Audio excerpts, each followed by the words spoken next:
Good afternoon. My name is Paul Wachi Ansa, and I'll be your host for the interview today. And distinguished viewers, welcome to the maiden edition of the interview, a program where we interact with top chief executives of different firms across the country, Ghana, and beyond. Today, I'm honored to be in the presence of Dr. Emmanuel Lamptey. Dr. Emmanuel Lamptey, you're welcome to the interview. Thank you very much. Wow, you look dashing, I must say. As always. Thank you. Wow. Okay, distinguished viewers, we are live on Facebook and YouTube, so you can subscribe to our page, The Business Executive. So, Dr. Lamptey, for the sake of the viewers who haven't heard much about you, what will you tell us about yourself? Thank you very much, my brother.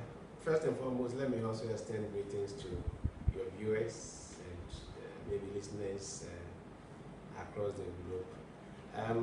Yes, you are most welcome to our office. Thank you. My name is Dr. Emmanuel Lamptey.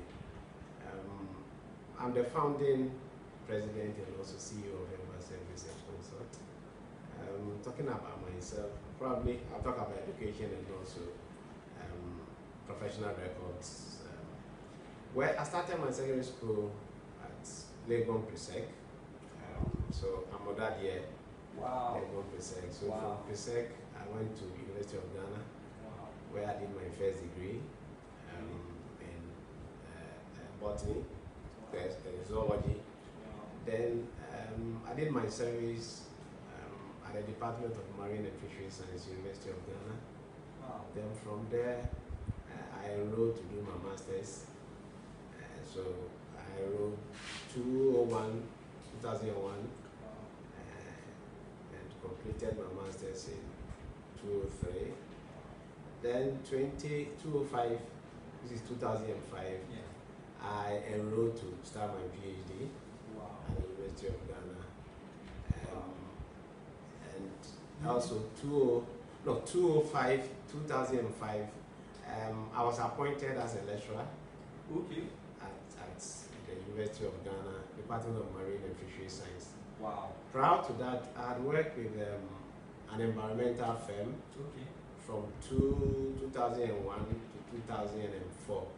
So basically about 3.5 or 4 years worked with them before I was appointed as a lecturer Wow. at the University of Ghana, Department of Marine and Fisheries Sciences. That's interesting. I lectured up to 2017. Okay. So about 12 years, where I was also appointed by His Excellency Nana Akufo-Addo as the Municipal Chief Executive for Central Municipal Assembly. Wow. So I also served there for 4.5 years. So I left the Assembly just last year, 2021, Okay. somewhere in October. Okay. I left the Assembly. So basically, in terms of education and also my professional background, I'm also married with 3 strong boys. Wow. So that is the Lamptey for you. Wow. So this is really interesting to hear that you did a lot of things in the University of Ghana, Legon, and wow, interesting. And you also schooled in Legon. Yes, I So schooled. Presec. Yes, I schooled at Presec. Had my BSc Legon. In fact, whilst I was at Presec, we used to come to the BAM library. Okay. And I remember on few occasions when we passed through the physics department. Okay. And I know the physics department. one senior technician always tells us that we should learn very hard so that we come to the University of Ghana. Okay. I remember when I got to University of Ghana, one of my practical at the physics department, I had to find this gentleman and remind him of. Okay. He was still there at the time. Yes, he was still there at that time. Okay. Wow. So my everything has been centered around the University of Ghana or Legon, Wow. so to speak, Wow. in terms of education. Wow. That's really interesting. Wow. Okay. So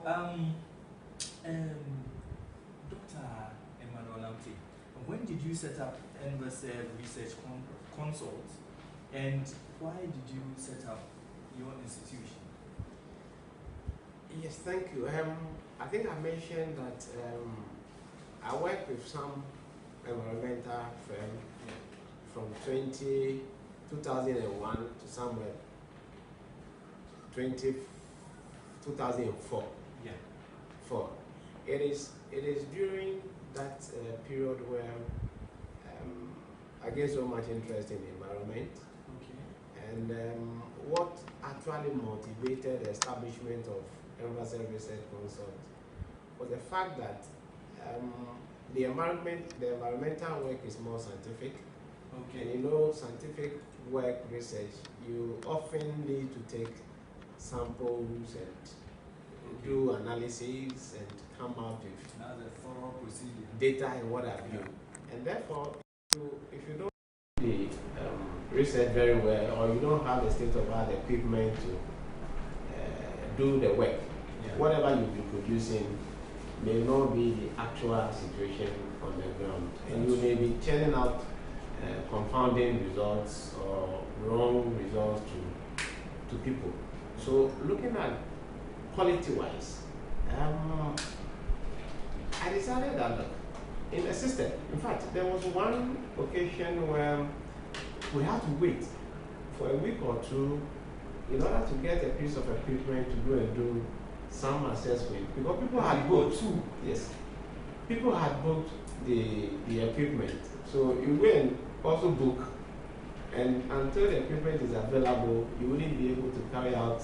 So is it that there are no equipment in the country or then, for a particular purpose? Then then there were not much so enlightenment about environmental research and what have you. Okay. And even for those who were enlightened, so there were not basic equipment to be able to use to do such research. So that was the first motivation, that how could we go and book equipment for a week or two before the equipment become available for us to use. And I quite remember one instance we were on the field, and I just looked at the equipment the way it is, and I was doubting the quality of the results that may come out from that particular equipment. So that was a motivation. And I think the second one has to do with whilst I was at Lagos, something happened. We had a new head of department who think that, okay, a private sample coming to the department and wasn't right. And so there was a bit of a confusion or misunderstanding between myself and also the then head of the department. So that was also the second motivation and said that. So I packed my equipment and everything from the University of Ghana laboratory, specifically the Department of Marine and Fisheries, and I brought them here, and that is what triggered the establishment of Envaserv Research Consult. So Envaserv was established in September 2011, officially in 2011. So last year we were about 10 years. We celebrated 10 years. Thank you very much. Congratulations. So those were the two motivations that led to, and also ability to provide quality research, quality data for interpretation or for the use by the client or the general public. It's of utmost importance to us. So those were the motivation for us to establish our research consult. Wow, it's been a long day. Congratulations once more. Thank you very much. Yes. So, what are some of the operational activities under Envaserv Research Consult? Yes, Envaserv, when you come to Envaserv, we see ourselves as one supermarket where you get all the things that you want as far as the environment is concerned. Okay. So we try to provide all services in relation to environment. Wow. If I may categorize them We have a unit. We have an environment and social governance unit.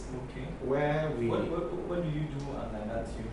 So there we provide advisory and consultancy and research services for clients who probably want permits for their establishment. Okay. You know, any development within the country, client is supposed to get permit from the Environmental Protection Agency. That's true. Yes. So we provide reports, we do assessment, we provide reports, we do all the things that are supposed to be done, and we submit it on behalf of the client to EPA. So we do those kind of things. We also provide annual environmental reports for clients. We do social consultations in order to find out challenges of a particular development by the people, by the community. How the project impacts on their livelihood, on the environment, and what have you. And if there are negative effects of the project or the development, how do we ensure that they are mitigated in order to don't have any adverse impacts on the people in the community. So we do those kind of analysis. We also sometimes do modeling in order to see impact of a development on a sensitive receptor. When we say a sensitive receptor, it could be a school, it could be a farm, it could be something that it is so much cherished or has some ecological or social economic importance to the country. So that is the environment unit. We also have a monitoring unit where we do monitoring, compliance monitoring for clients, manufacturing industry, petrochemical, oil and gas, transport, and so what we do sometimes we measure the effluent from the operations, we measure the quality of the air, we measure the noise level within the environment. That's a lot. All these things are in terms of human health and also safety.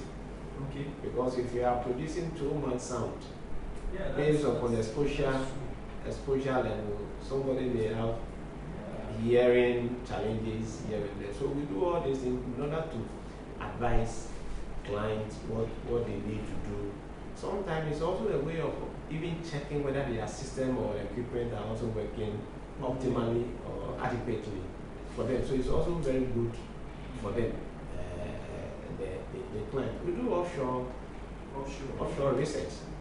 So offshore, we are talking about geophysical research, geotechnical research, where sometimes we have to map the topography of the ocean floor. We have to even look at animals within the ocean floor, the sediment, and assess their impact, and how we also use them to monitor the healthiness of the ecosystem, the marine ecosystem. It's broad. We do also terrestrial plans, we do assessments, a lot.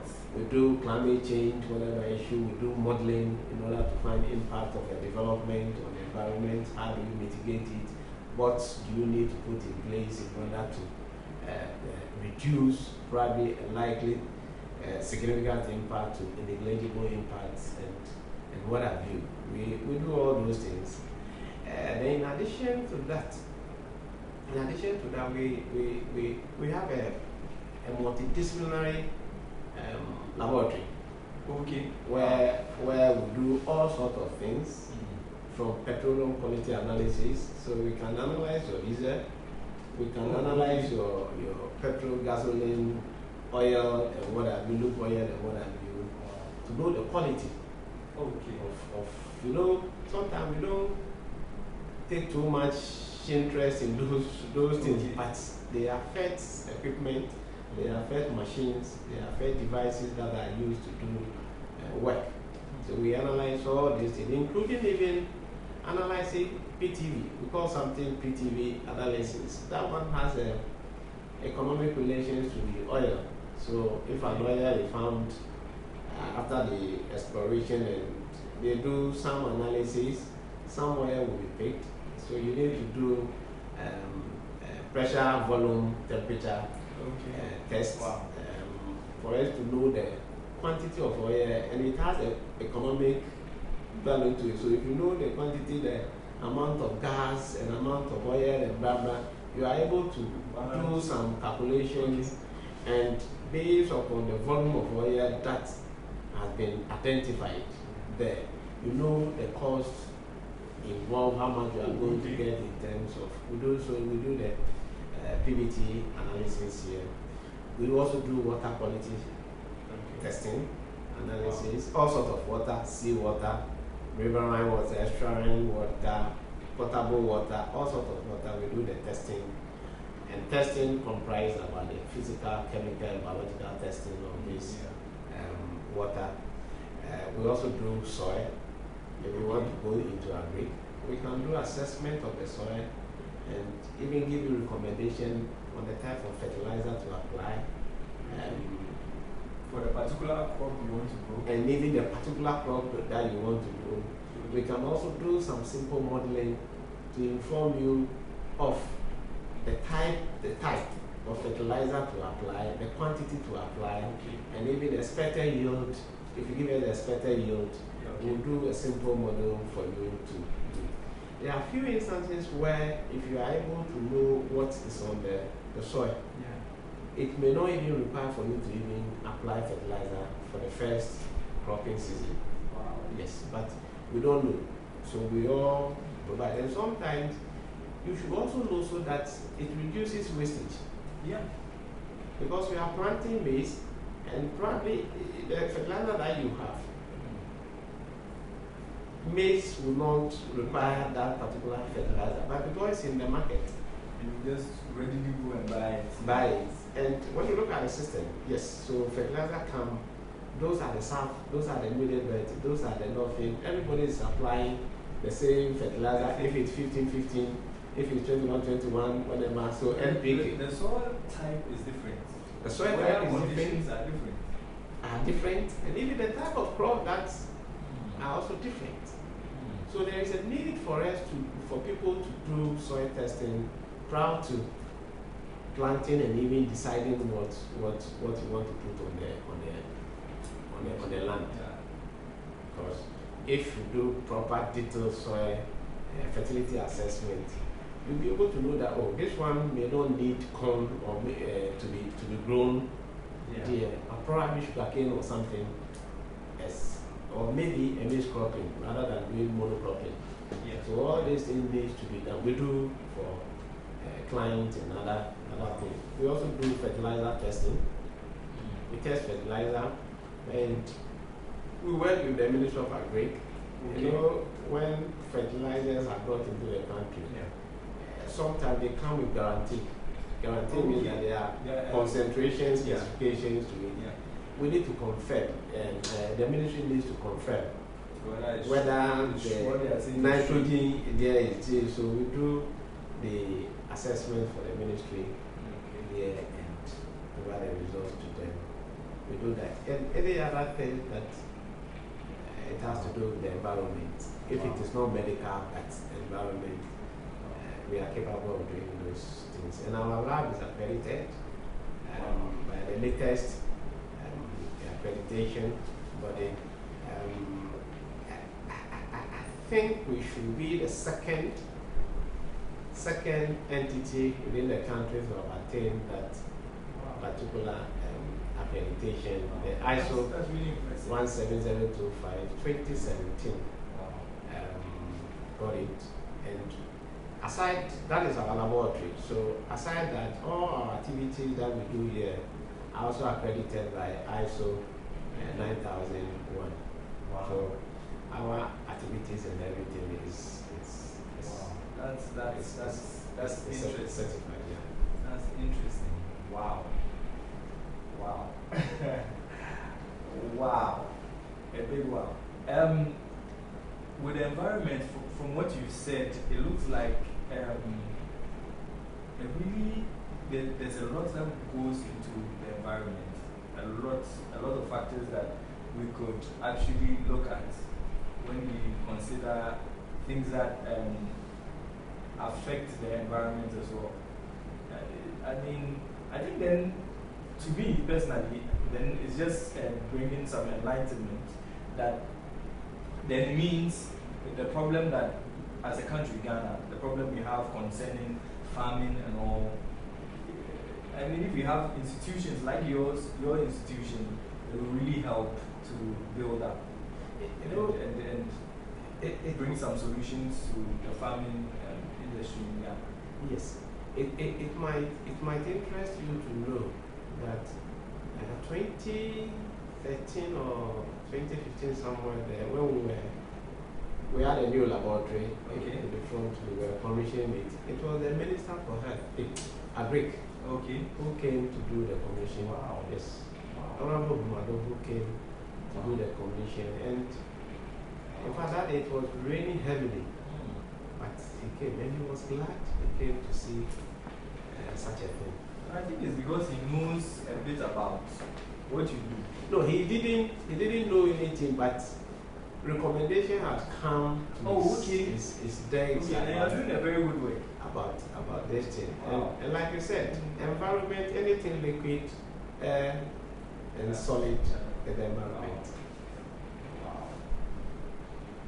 Wow, that's interesting. Dr. Emmanuel Lamptey, can you inform us about any activity that your company will undertake in the future? Yes, as a company, you always need to have a plan, a strategic plan for the future.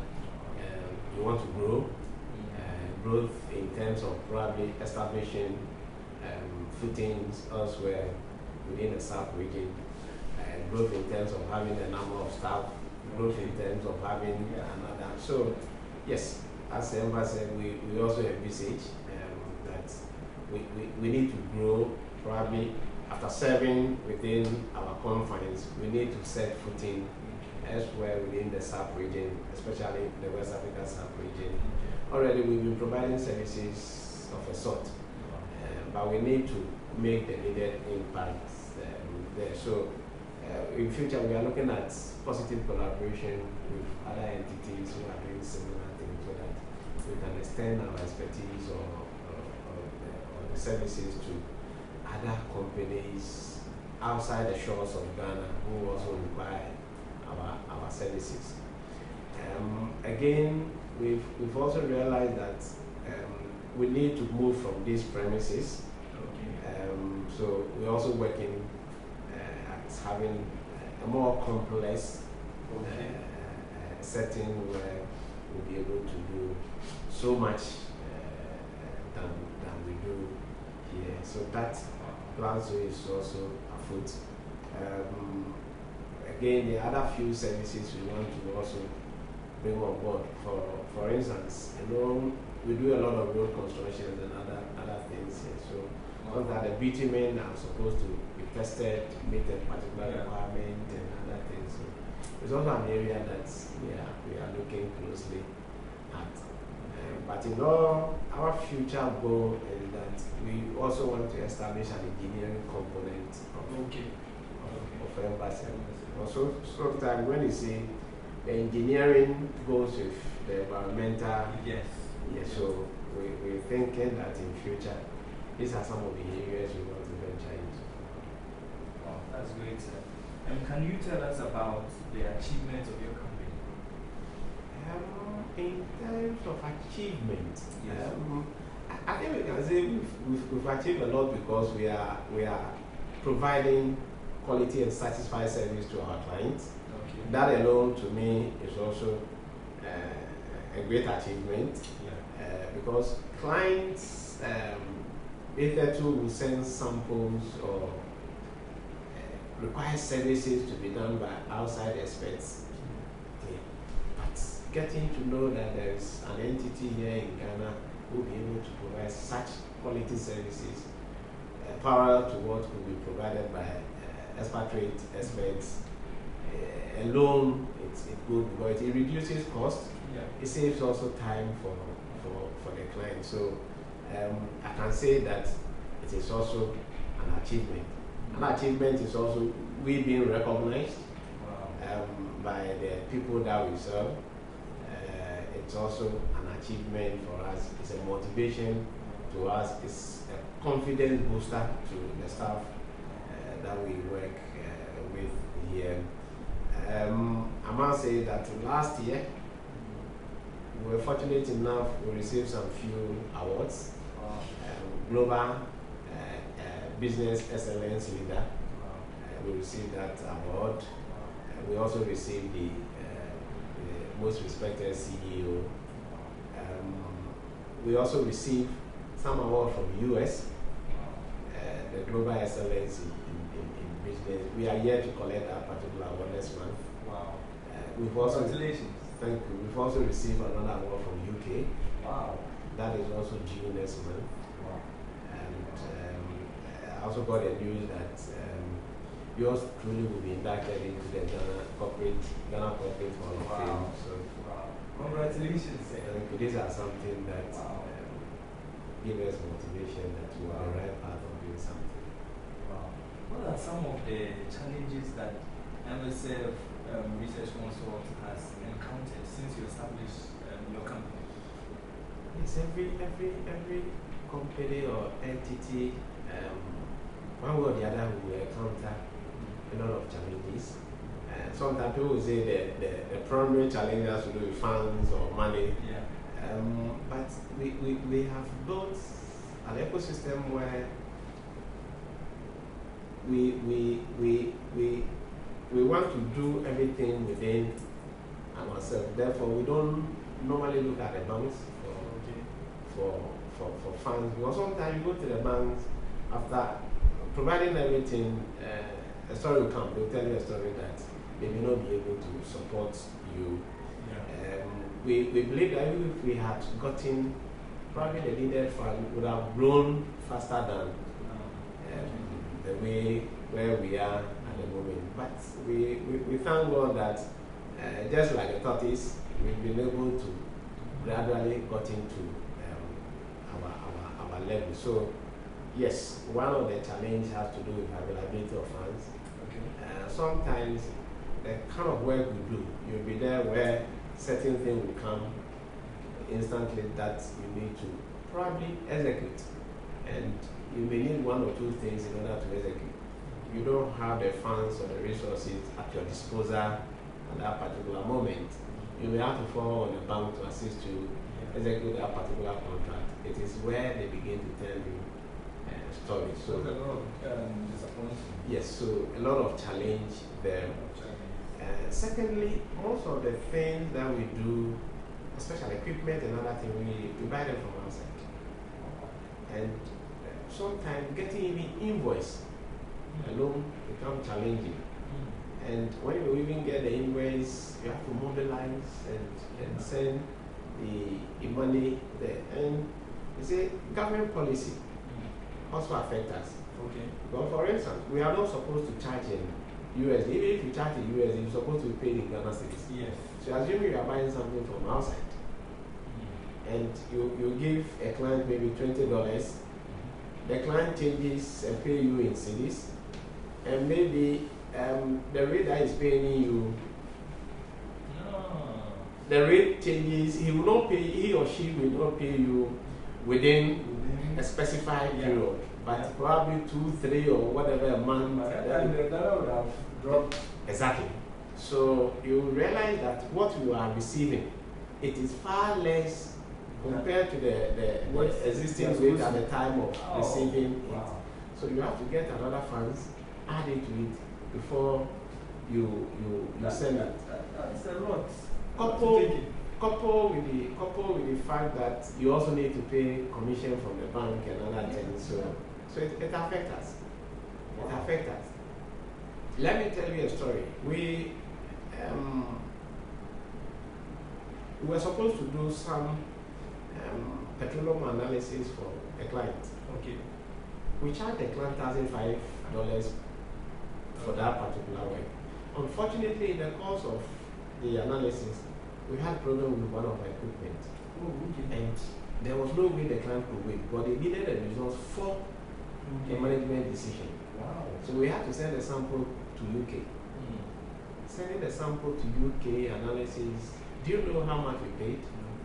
We paid £11,680. Yes. Wow. For the sample. Meanwhile, we charged the sample $1,500. So you see this. Yeah, wow. And that's challenging.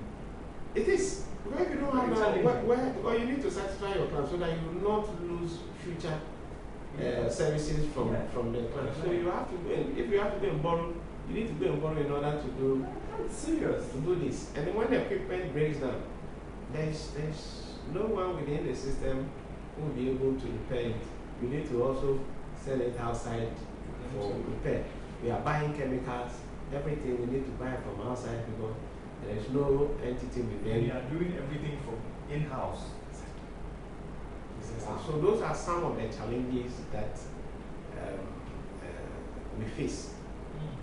But life must go on. So sometimes you need to squeeze your and make sure that let's things go on. So you may lose, but you lose with the expectation that there will be future services from the client that you are providing satisfied services to. Wow. I don't even know what to say. Wow. That's very challenging, sir. It is. Wow. Okay, sir. Does COVID medical waste have any impact on Ghana's environment? I don't think necessarily COVID waste will have any impact on the Ghanaian environment. Okay. What kind of waste are we talking about? Maybe the syringe they use for vaccination and other accoutrements that they use. Yeah. All these things, there are ways of disposing them of. So it may not have any challenge on the environment because before the onset of COVID, there are even dangerous diseases which are treated, injections, and even HIV came, and things were being done, ways were being managed in a way that it will not affect any. So I don't think COVID waste will have any adverse impact on the environment. Wow. And say, please, about plastic waste. The plastic waste in Ghana, how do you think we can remedy some of the issues we have concerning plastic waste in Ghana? I think nowadays, when you look at the global trend, there's nothing like waste. A waste is a raw material. If you think it's a waste, it's a raw material for other person. So there's nothing like a waste. Plastic is a raw material. Okay. Even though the way it is handled or it is managed become a nuisance, so people may categorize it as waste, but it's rather a potential raw material. Okay. In fact, a policy document from the Ministry of Environment and Science have it that 82% of the plastic, so-called plastic waste, could be recovered and also recycled into value addition products that can generate or give this country about 2 billion Ghana cedis. Wow. And it can also create about 5 million jobs. So, what's the issue? The issue is that we have not realized that plastic is a raw material. Okay. That is why I wanted to correct the notion that it's not a waste, but rather raw material. It's a raw material. So if we are able to identify that this is a raw material, everybody will value it. And therefore we know how we want to handle it. But the moment we put it in our minds that these are waste. Okay. So everybody throws it away. But if people come to the realization that it is not a waste, it's a raw material, and I can add value to it and get money out of it, care will be taken. Nobody will throw rubbish away. Plastic away. And even in general, it's not only plastic, but waste. Municipal waste, for instance, is also a raw material. Go to Sweden, go to other countries, they are importing waste. Wow. Yes. They are importing waste in order to generate electricity from it, in order to do so many things from it. When I had the opportunity of becoming a municipal chief executive, one of the things I wanted to do was to waste to energy. Oh yeah. Yes. Wow. So we bought a land. Okay. I went to New Zealand. Sorry, I went to Finland to see a similar facility there where they are generating electricity, and even the ash component. Ash component is engineered and used for asphalting of roads and also production of ceramic tiles. See, so there are technologies, there are existing technologies that can turn waste into value addition. I think that we don't have those technologies here. It seems sometimes the amount of money involved to do those things. For instance, the waste to energy that we're supposed to do will generate about 9.8 megawatt power. It was costing close to 50 million euros. Wow. So, in fact, we got to a point where rather stall the project was, I think there was one budget reading by the Minister of Finance where the indication was given that we had excess power, and therefore they are not taking any other power. So our collaborators became a bit weakened, and they didn't know what to do. But we went far. We got to a point where we are looking at the PPA, power purchasing agreement, that to kickstart the thing.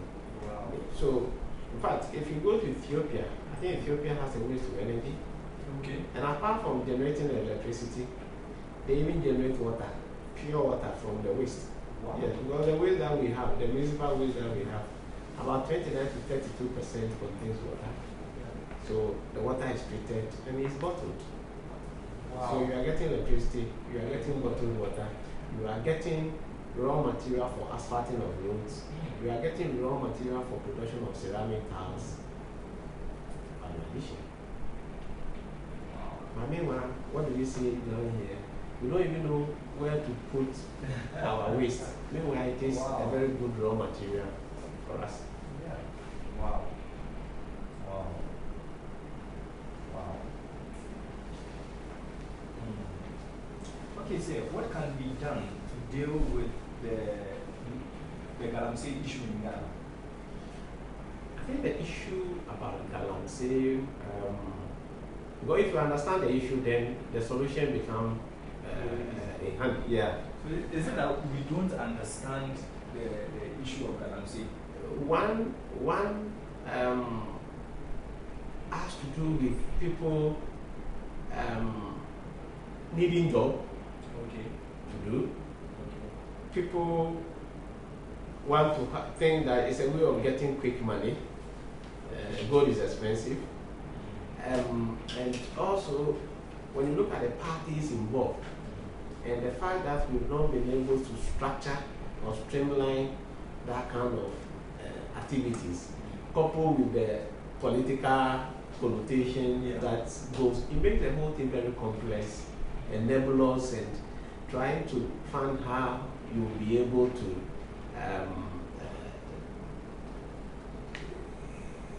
whatever maze which is created, be able to unwind it and find a practical solution to resolving the Galamsey issue.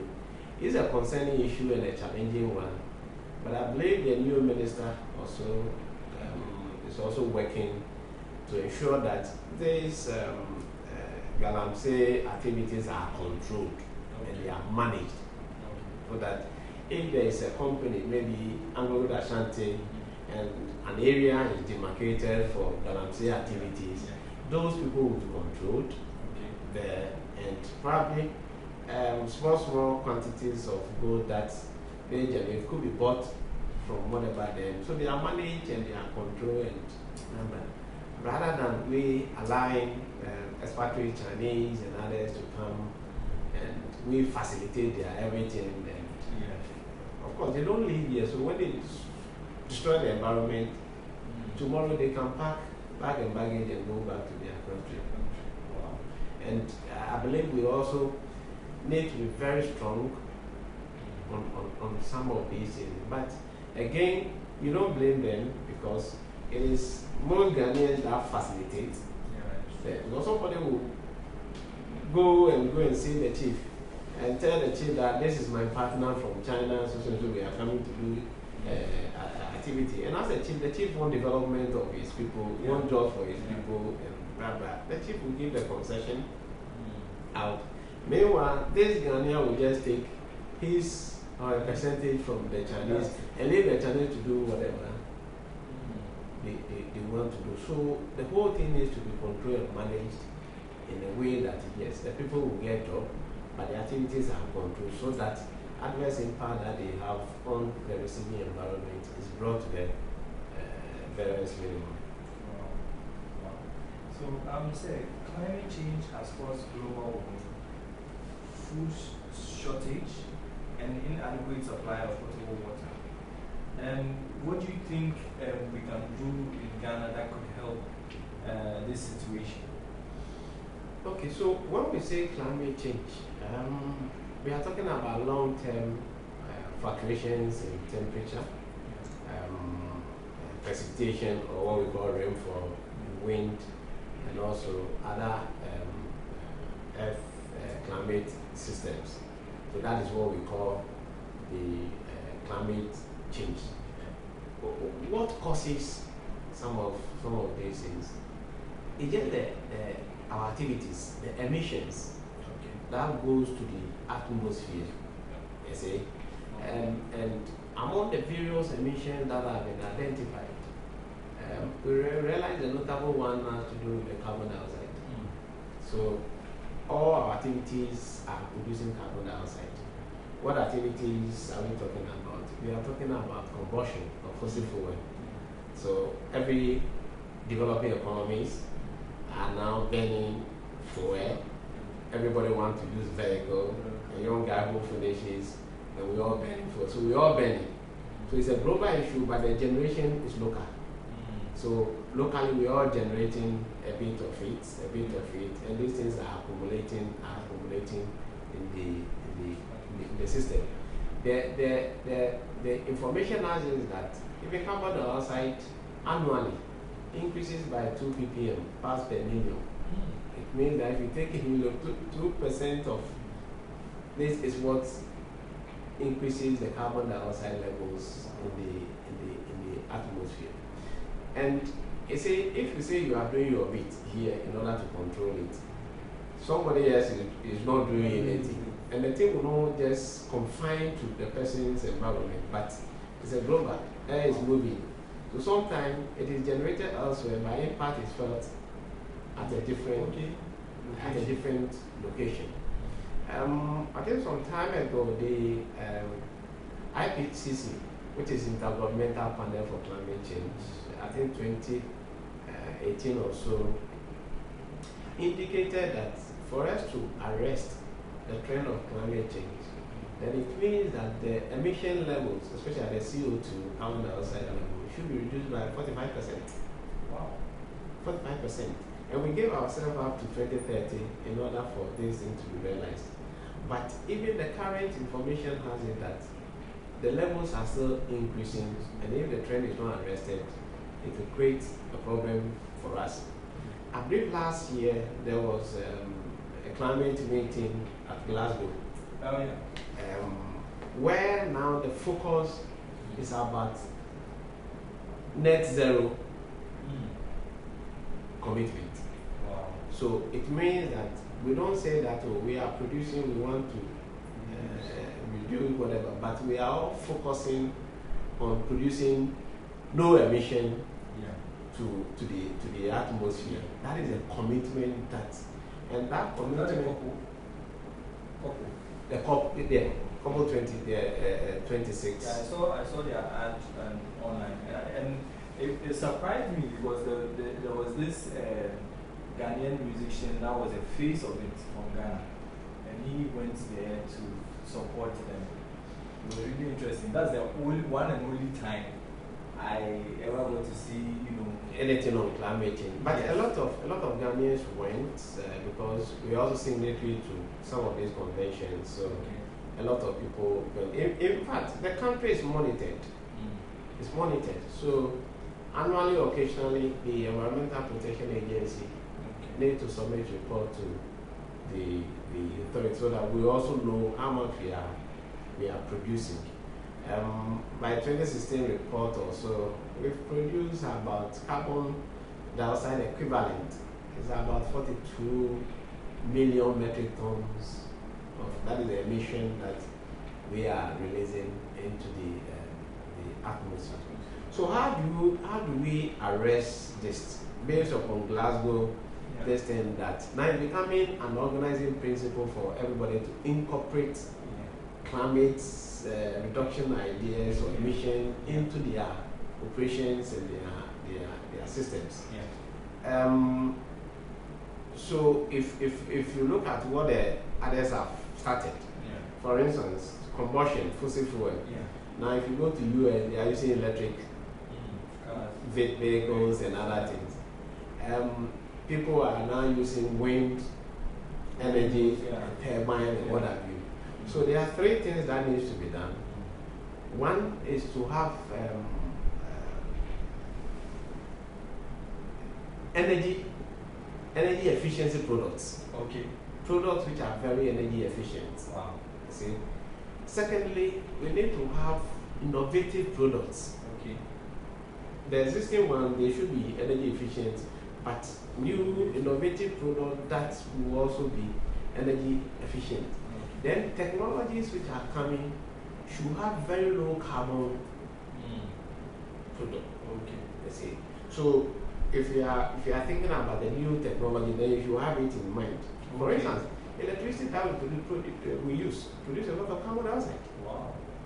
So can people build a house where instead of using AC, it's done in a way that wind is coming and we are reducing our usage of electricity?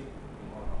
These are some of the things that we need to, instead of doing things that will confine us to put on AC and other things, can we have the technologies where you don't need, that is the low carbon technologies that we need to have. But again, the developing countries are also making an argument that, look, the developed ones have polluted the environment for long. They use it to develop their countries. Now that we have found oil and other things, why are you depriving us of to affect all of us? Burning fossil, whatever fuel. So the climate change is there. Now we are looking at adaptability. How do we adapt to climate change? And therefore we need to work in reducing the amount of emissions that we produce, notably the carbon dioxide. Even though other ones like the black carbon, the sulfur dioxide, methane and other things also produce, but their contribution to the warming it's not so much. Carbon dioxide. And if you look at the impact of the global warming, it's felt everywhere. So the earth's surface, the atmosphere, the ocean. In fact, the ocean where we see, you hear there's inundation at Ada, water region and other. It's all because of climate change. Because polar region, the ice are melting. It's increasing the volume of the ocean. You see? That's serious. And it's even affecting animal lives and other things. Well, some certain life forms in the ocean need a certain range of temperature in order to